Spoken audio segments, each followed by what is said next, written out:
अध्याय 8 देख रहे हैं, devotional paths to the divine. ईश्वर से अनुराग।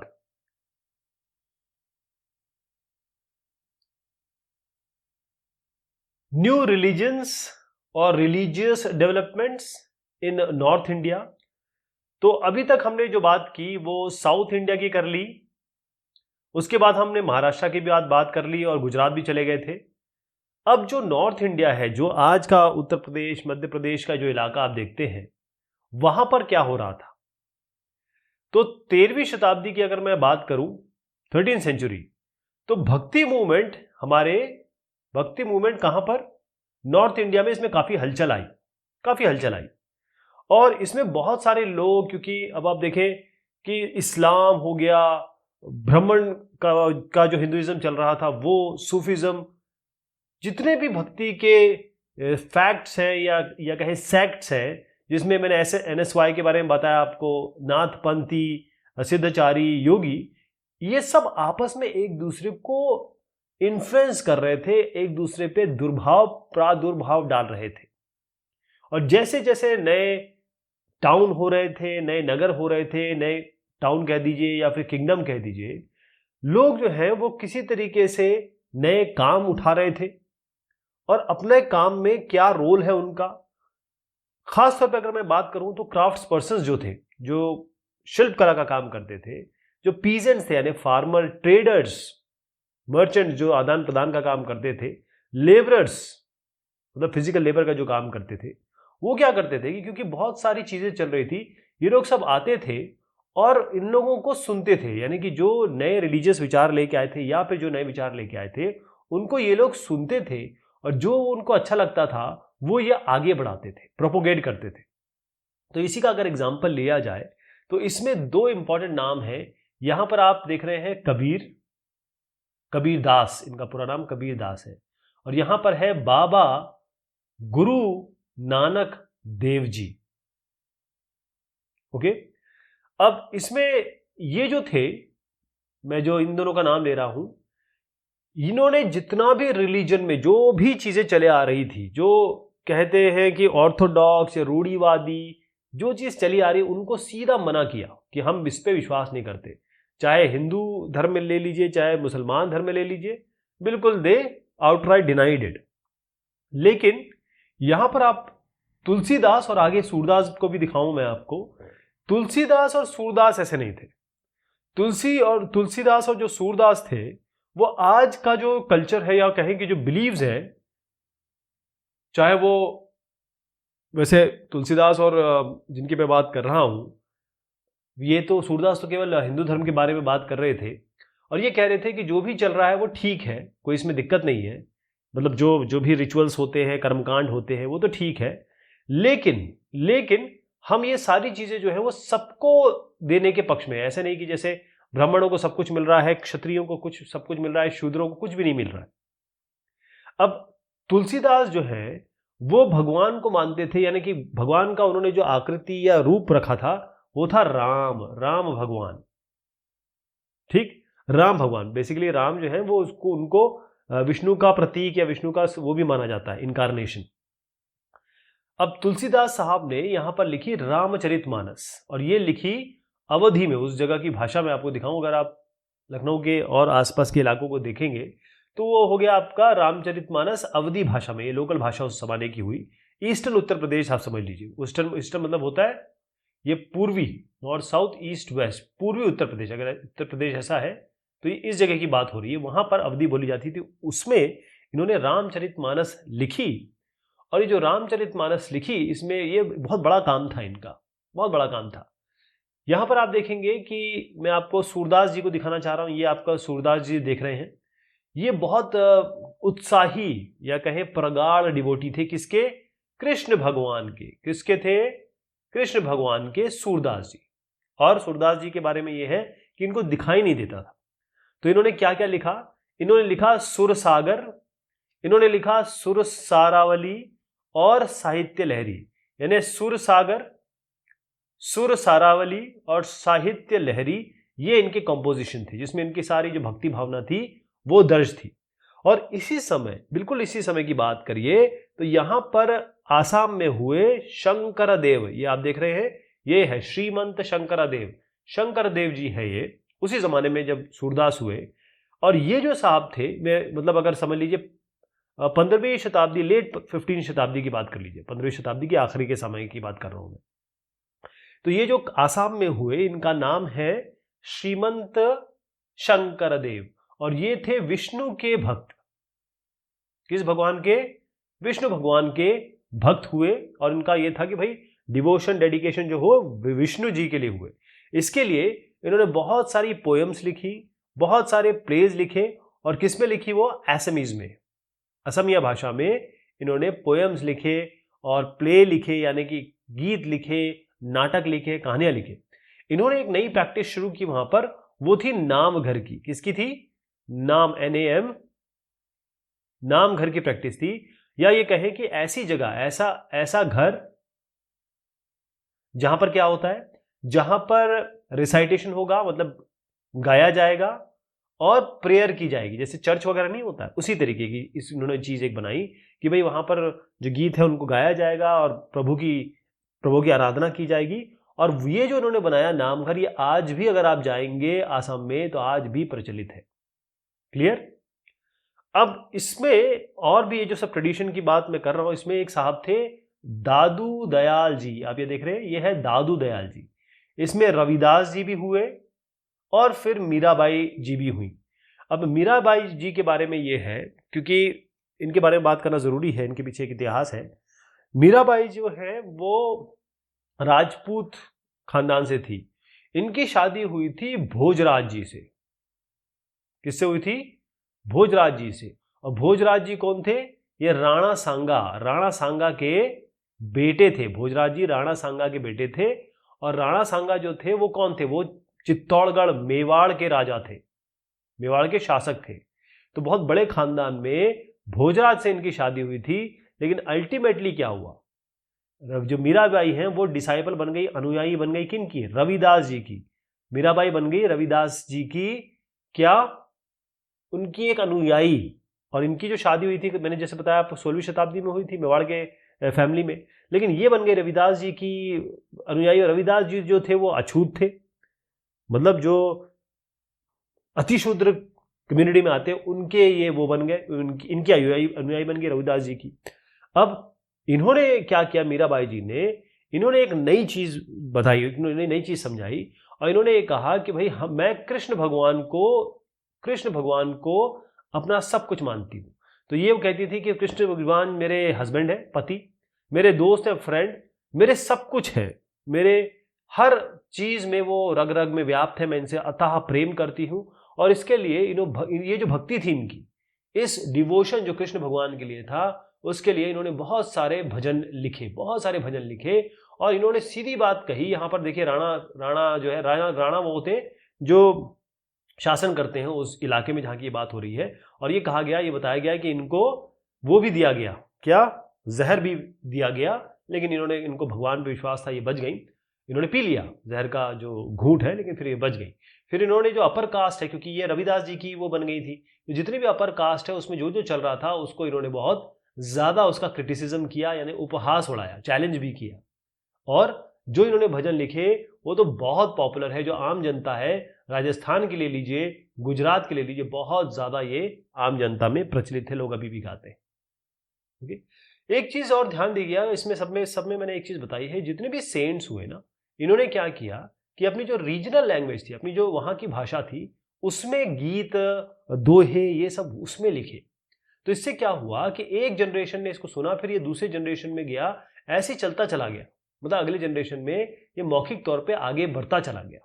और खास तौर पे जो गरीब लोग हुआ करते थे, पुअर लोग हुआ करते थे, और जो ऐसे बेचारी मार्जिनलाइज कम्युनिटी, या कहते हैं डिप्राइव्ड कम्युनिटी, बहुत दबी कुचली जो सामाजिक श्रेणी में लोग आते थे, और जो औरतें भी उस जमाने में दबी कुचली थी, बहुत ज़्यादा दबी कुचली थी। उन्होंने इनके सॉन्ग को आगे बढ़ाया, लेकिन साथ में अपने एक्सपीरियंस भी जोड़ दिए, अपनी चीज़ें भी जोड़ दी। तो आज जो हम देखते हैं वो बड़ा हमारा कल्चर है कि जो चीज़ें इन्होंने कही और जो चीज़ हुई लोगों के साथ, वो सब मिक्स होकर हमारे सामने आता है।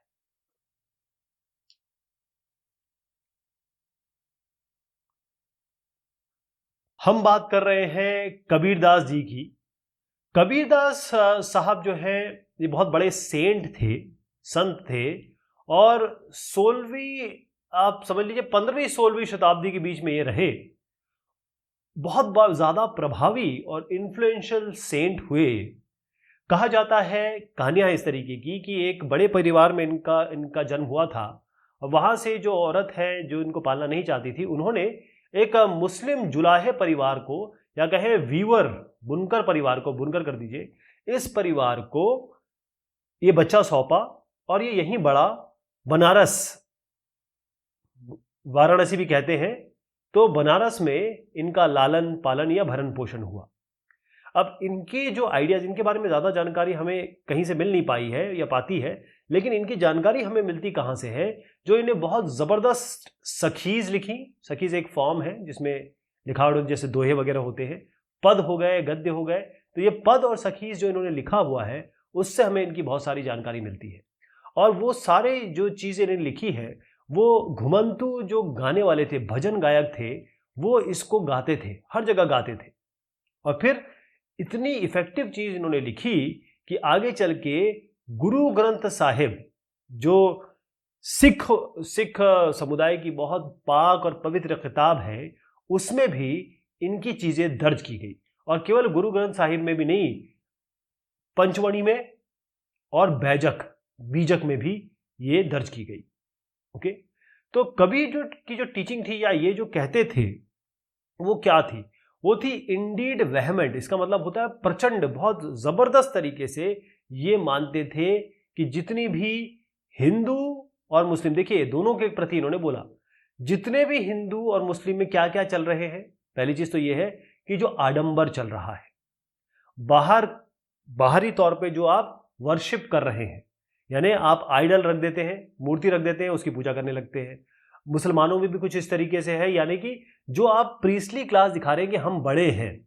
दूसरा यह है कि जो ये कास्ट सिस्टम चला आ रहा है,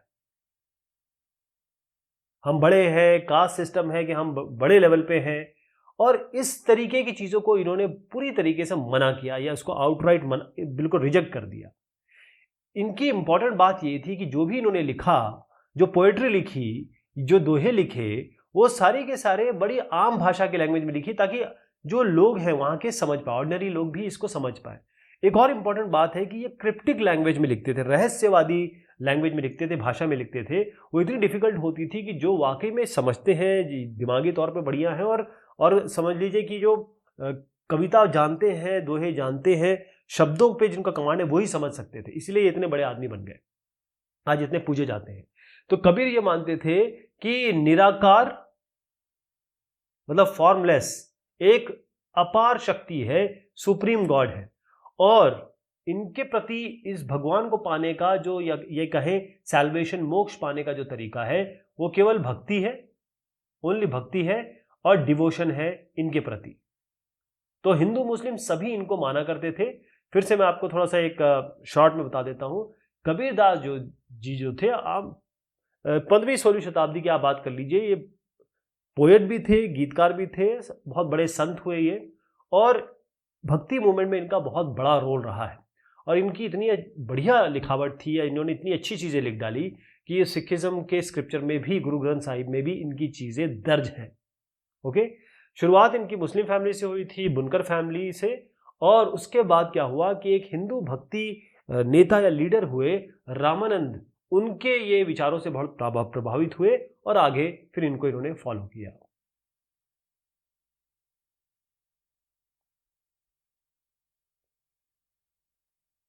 हम बात कर रहे हैं बाबा गुरु नानक देव जी की।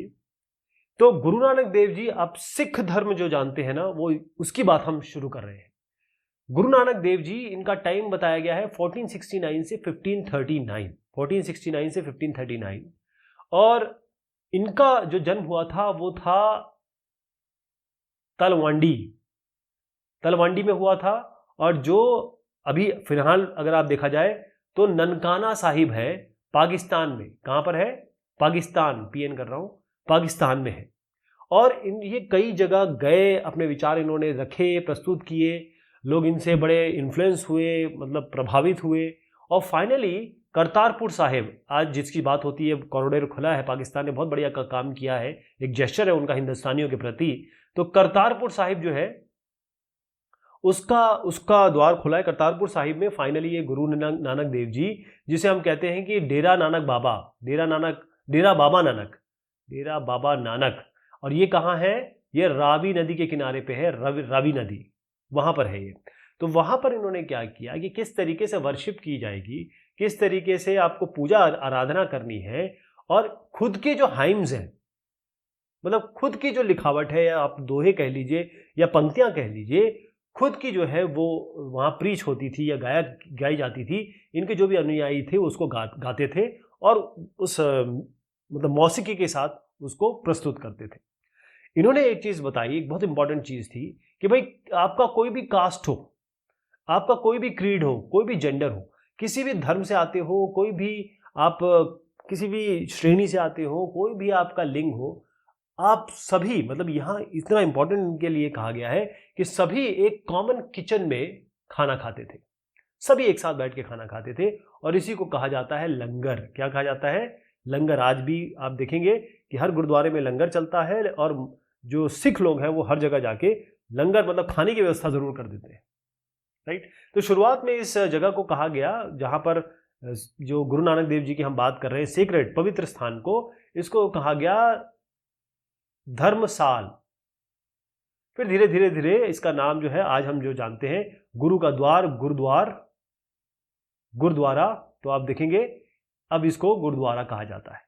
गुरुद्वारा वही जगह है जहां पर पूजा आराधना होती है, और साथ में पूजा आराधना किसी आइडोल की नहीं होती है, किसी मूर्ति की नहीं होती है, और यहां पर सारे अच्छे काम किए जाते हैं, साथ में ये लंगर किया जाता है।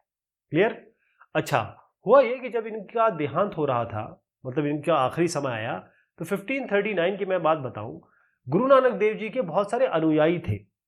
उनमें से एक बहुत इंपॉर्टेंट अनुयायी हुए जिसको गुरु नानक देव जी ने कहा कि ये मेरा सक्सेसर है, ये मेरा मतलब मेरा उत्तराधिकारी है। उनका नाम था लहणा। उन साहब का नाम क्या था? लहणा। और वही जो लहणा है वो आगे चल के गुरु अंगद जी कहलाए। अच्छा, गुरु अंगद जी क्यों? क्योंकि अंगद का मतलब होता है किसी के अंग से। तो फाइनली ये क्या हुआ कि जो गुरु नानक देव जी हैं उनका अंग है, उनका पार्ट है लहना, इसलिए इनका नाम गुरु अंगद पड़ा, राइट। अच्छा, गुरु अंगद जी ने क्या किया कि जितने भी यहां पर गुरु नानक देव जी ने जो कंपोजिशन की थी, जो भी लिखावट थी, जो भी इन्होंने लिखा, वो इन्होंने लिया, और साथ में गुरु अंगद जी ने अपनी चीजें भी जोड़ी, राइट। अब आप देखेंगे कि ये सब जो उन्होंने किया वो एक नई लिपि में किया, एक नए स्क्रिप्ट में किया, जिसको कहा जाता है गुरमुखी में। फिर इनके गुरु अंगद जी, हमने क्या बात की, शुरुआत की गुरु नानक देव जी ने, फिर उनके सक्सेसर अनुयायी जो है गुरु अंगद देव जी। अब इनके जो सक्सेसर्स हुए इनके बाद जो है अमरदास जी, रामदास जी और अर्जन देव जी, राइट। तो इसके बाद जो गुरु अंगद के बाद, अच्छा, जो इसके बाद आया उन्होंने भी नानक के नाम पे ही लिखा, सबने नानक के नाम पे ही लिखा। और फाइनली जो गुरु अर्जन देव जी हैं उन्होंने 1604 में इन सबको कंपाइल किया, जो भी लिखा गया, जो भी इन्होंने कहा वो सबको कंपाइल कर लिया, राइट। अब जो इन्होंने लिखा और जो कंपाइल किया, उसके साथ इन्होंने जो बाबा शेख फरीद है, बाबा फरीद, उनकी संत कबीर की, और भगत नामदेव इनकी, और गुरु तेग बहादुर।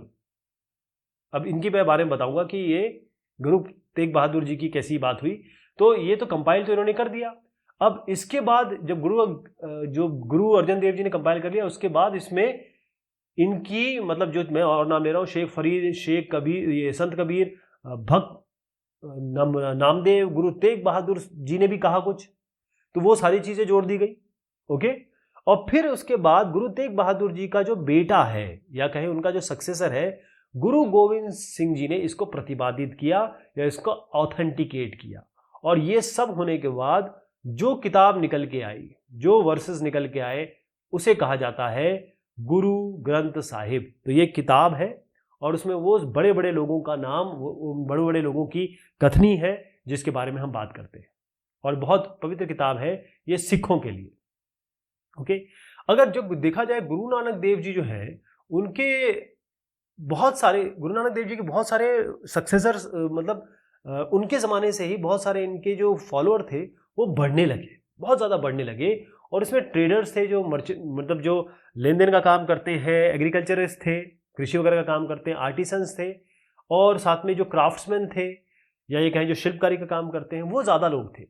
क्योंकि गुरु नानक देव जी का ये कहना था, गुरु नानक देव जी का ये कहना था कि ऐसा है कि आप जिस तरीके से जी रहे हैं, मतलब आप जिए, आप शादी करें, बच्चे करें, और जो आपका काम आप सीखा है या आप जो काम करते चले आ रहे हैं उसको करिए, और आपको ऐसा ऑक्यूपेशन लेना है, ऐसा जॉब लेना है या ऐसा काम करना है जो दूसरों के लिए भी भला हो, उनका दूसरों के लिए भी काम करे, और साथ में कुछ जनरल फंड, कुछ पैसा भी अगर आप कम्युनिटी के नाम पे यहाँ जमा करें तभी तो ये लंगर वगैरह चल पाएंगे। अब ये देखिए, अगर आप यहाँ, ये हरमिंदर साहिब है अमृतसर का, यहाँ पर सबके सब इतने बड़े बड़े उसमें खाना बनता है, गंजों में या कहें बर्तनों में, और सबके सब लोग खाते हैं, चाहे कोई भी हो, एक भी पैसा नहीं देना पड़ता। तो इसके लिए कहीं ना कहीं से तो आएगा, तो थोड़ा कम्युनिटी के लिए देना पड़ता है।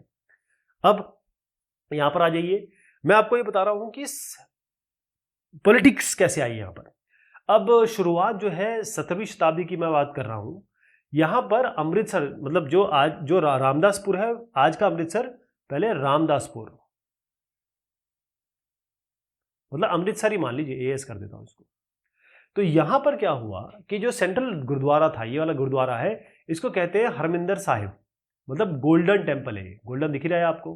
तो ये जो गोल्डन टेम्पल है, यहाँ पर एक तरीके से, क्योंकि सिख धर्म तो आ ही गया था, और यहाँ पर अब पूरे मान लीजिए जो मुगल का ये पूरा इलाका है, तो इस इलाके में एक ऐसा इलाका बन गया जो सेल्फ गवर्निंग था, यानी कि खुद ही अपना गवर्नेंस कर रहा था, खुद ही अपना प्रशासन कर रहा था, इनका बाकी लोगों से कोई मतलब नहीं रहा, या इन्होंने मतलब रखा नहीं। अब ये जब देखा जहांगीर ने, ये जहांगीर देख रहे हैं आप, ये जहांगीर है, जब जहांगीर ने देखा ये तो गलत हो रहा है यार, मेरे राज में ये लोग खुद का राज चला रहे हैं, तो इन्होंने क्या किया कि जो गुरु अर्जन देव जी हैं, ये साहब जो है, इनके लिए कहा, इनको कहा कि भाई इनको सर कलम कर दो, इनको एग्जीक्यूट कर दो। तो फाइनली ऐसा हुआ भी। फिर क्या हुआ कि जो सिख मूवमेंट चल रहा है, ये राजनीति का रोल इसमें आया, मतलब ये पॉलिटिसाइज हुआ। ओके, और फिर यहाँ पर जब इसकी पॉलिटिसाइजेशन हुआ, तो फाइनली किस पे अंत हुआ, ये खालसा बन के। तो अगर आप देखेंगे, वाहे गुरु जी दा खालसा, वाहे गुरु जी दी फतेह, ये जो खालसा है वो गुरु गोविंद सिंह, यहाँ पर किसने इंस्टीट्यूट किया इसको, खालसा पंथ को? गुरु गोविंद सिंह ने। किस समय? 1699 में। ठीक है, तो ये खालसा पंथ जो है ये पॉलिटिकल एंटिटी बन गई। मेन चीज थी नानक जी की, वो ये कहते थे भाई कि एक भगवान होंगे, कोई भी एक, मतलब एक ही भगवान है, इससे ज्यादा नहीं है। पहली चीज तो ये हो गई। उन्होंने ये कहा कि जो कास्ट है, क्रीड है, जेंडर है, ये सब बेकार की बातें हैं। इस मतलब अगर आप किसी भी कास्ट के हो, किसी भी जेंडर के हो, किसी भी लिंग के हो, तो अगर आपको लिबरेशन पाना है, यानी कि सत्य की प्राप्ति करनी है, तो इसमें कोई फर्क नहीं पड़ेगा। पहली चीज ये था कि एक्टिव लाइफ जिए, मतलब वो लाइफ जिए जो चल रही है, मतलब आप माँ बाप की सेवा करिए, बीवी बच्चे पालिए, वो सब, और अपना काम करते रहिए। तो सोशल कमिटमेंट बहुत ज़रूरी है, सामाजिक जो आपकी एक जिम्मेदारी है वो आपको पूरी करनी है। तो इन्होंने इन सब चीज़ें जो बताई, उसके लिए 3 शब्दों में अपनी बात पूरी की। वो है नाम, एक उन्होंने कहा दान, और एक कहा स्नान। नाम का मतलब ये था, सीधी सी इसका नाम का मतलब ये है कि भगवान का नाम जपना है आपको। दान का मतलब ये है कि आपको दूसरों की मदद करनी है, वेलफेयर करना है। और आप देखेंगे कहीं भी कुछ भी होता है तो सबसे पहले सिख लोग पहुंच जाते हैं मदद करने के लिए। फिर उसके बाद है स्नान। स्नान ये नहीं कि नहा लिया आपने बहुत अच्छे साबुन से, ना, दिल की, दिमाग की प्यूरिटी होनी चाहिए। तो आज जो इनकी जो टीचिंग्स है उसको, इसी को कहते हैं नाम जपना। दूसरा कहते हैं कीरत करना, बिल्कुल वही चीज है, नाम, दान और स्नान। और तीसरा है वंड चखो, मतलब आप जो ये 3 मैंने बताए कि इसमें सबसे मेन चीज क्या थी कि आपके बिलीफ सही होने चाहिए, आप वर्शिप करिए, एक गॉड की करिए, अच्छी ऑनेस्ट लिविंग हो, और दूसरे की मदद करिए आप।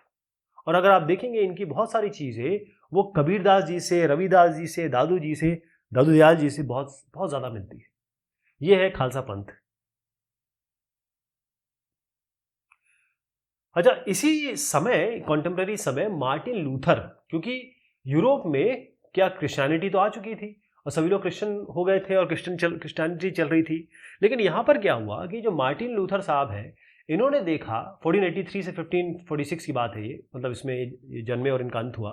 तो जो मार्टिन लूथर साहब है, इन्होंने देखा कि ये जो रोमन कैथोलिक जो चर्च है, इसमें बहुत सारी ऐसी चीज़ें हो रही हैं जो गलत है, जो बाइबल के अगेंस्ट है। जो बाइबल में कहा गया ना, बाइबल जैसे जैसे भी हमने देखा कि गुरु ग्रंथ साहिब है, बहुत इंपॉर्टेंट बुक है सिखों की, इस तरीके से बाइबल क्रिश्चियन लोगों की है। तो इन्होंने देखा कि जो बाइबल है उसकी चीज़ें ये कैथोलिक चर्च वाले ठीक से कर नहीं रहे हैं। ये देख रहे थे कि इसमें एक इंडल्जेंस करके है, एक प्रक्रिया थी इंटेलिजेंसेस की, या कहें कि अगर आपने कुछ गलत काम किया है, आपने कोई क्राइम किया है, तो अगर आप चर्च को पैसा देंगे तो आप बच जाएंगे, मतलब you will get forgiveness from since. इसका मतलब क्या है भाई, आपने किसी को मार काट भी डाला तो भी आप पैसे देके बच जाएंगे। तो मार्टिन लूथर किंग साहब ने कहा ना ना, ये सब बिल्कुल गलत है। तो इनकी बातें जो थी, इनकी जो टीचिंग्स थी, उस जमाने प्रिंटिंग प्रेस हो गई थी, तो इन्होंने सब यहाँ पर प्रिंटिंग प्रेस का बड़ा फ़ायदा उठाया। अपनी चीज़ें इन्होंने एक तो लोकल लैंग्वेज में लिखवाई, एक क्योंकि हर चीज़ लैटिन में हो रही थी, इन्होंने लोकल लैंग्वेज की, साथ में उन्होंने जर्मन में भी इसको कन्वर्ट किया, ट्रांसलेट किया। तो अपनी चीज़ें इन्होंने पहुंचाई। और बहुत सारे जो आज प्रोटेस्टेंट है, बेसिकली हुआ क्या कि ये ऐसे कैथोलिक चल रहा था, फिर इनके विचारों से कई जो है, जो चर्च और इस धर्म में जो गलत हो रहा है उसके लिए प्रोटेस्ट करने लगे, वो प्रोटेस्टेंट बन गए, और फिर ये कैथोलिक जो चल रहा है वो चल रहा है। तो इसीलिए आप देखेंगे क्रिश्चियन में दो सेक्ट है, एक प्रोटेस्टेंट है, कैथोलिक है। तो इस तरीके से फिर आज जो प्रोटेस्टेंट है वो ये मानते हैं कहीं ना कहीं वो इनके विचारों से प्रेरित थे। तो ये बात हुई इस चैप्टर की। बहुत शुक्रिया, बहुत मेहरबानी आप सभी की।